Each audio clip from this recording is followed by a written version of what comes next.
Nah, ini Putri dan juga pemirsa, ini Presiden Indonesia atau calon Presiden Indonesia ini memiliki hubungan erat dengan sawah.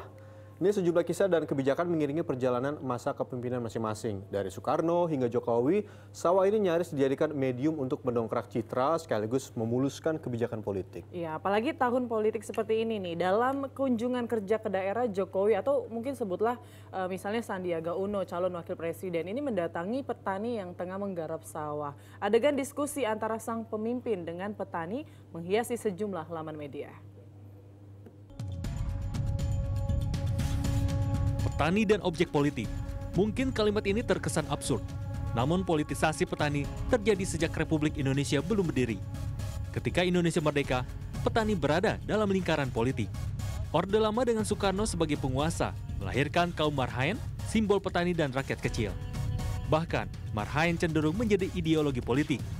Orde Baru di bawah kekuasaan Soeharto, petani menjadi objek politik untuk ideologi pembangunan.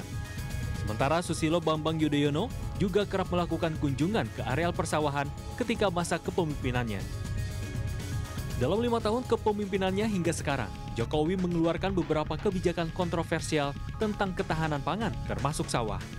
Ia melanjutkan proyek presiden sebelumnya dengan membuka ribuan hektar sawah di Papua yang secara kultural tidak dekat dengan budaya sawah. Mula-mula proyek menargetkan 2,5 juta hektar lahan, tapi Jokowi mengubahnya menjadi 1,2 juta hektar. Di lain pihak, petani masih menjadi objek politik memasuki Pilpres 2019. Calon Wakil Presiden 02 Sandiaga Uno baru-baru ini mengunjungi petani di Bekasi.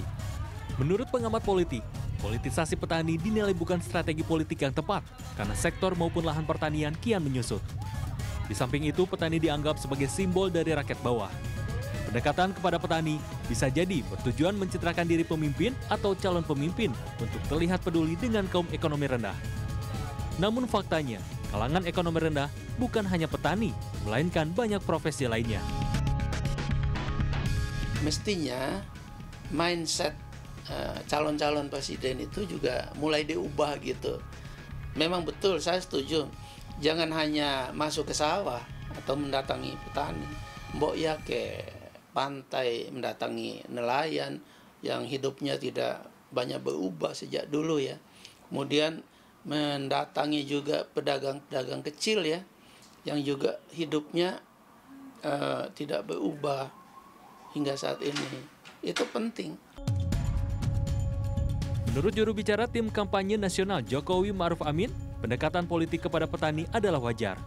Di samping jumlah petani Indonesia yang masih banyak, sektor pertanian kerap menjadi tolak ukur dalam keberhasilan dalam suatu pemerintahan. Jumlah petani di Indonesia kan masih besar. Dan pertanian kan merupakan salah satu mata pencaharian yang cukup kuat di Indonesia gitu loh. Dan sering sekali jadi sumber isu politik, sumber isu ekonomi, dan selalu masalah pertanian, pangan itu kan jadi indikator keberhasilan sebuah pemerintahan gitu. Sementara kubu calon wakil presiden Sandiaga Uno yang sempat mendatangi petani di Kabupaten Bekasi 22 Januari sempat menjanjikan ekonomi. Sandiaga menyatakan akan mempertahankan lahan pertanian di Bekasi. Datang ke sawah ke Bekasi itu bukan bagian dari pencitraan, tapi bagaimana menyerap aspirasi masyarakat, aspirasi petani, sehingga setelah berkuasa nanti Pak Prabowo dan Bang Sandi bisa langsung bekerja, memperjuangkan apa yang diminta oleh para petani. Akhirnya, rakyat yang akan menilainya. Sejauh mana strategi mendekati petani memiliki korelasi dengan efek elektoral dalam pemilihan umum mendatang.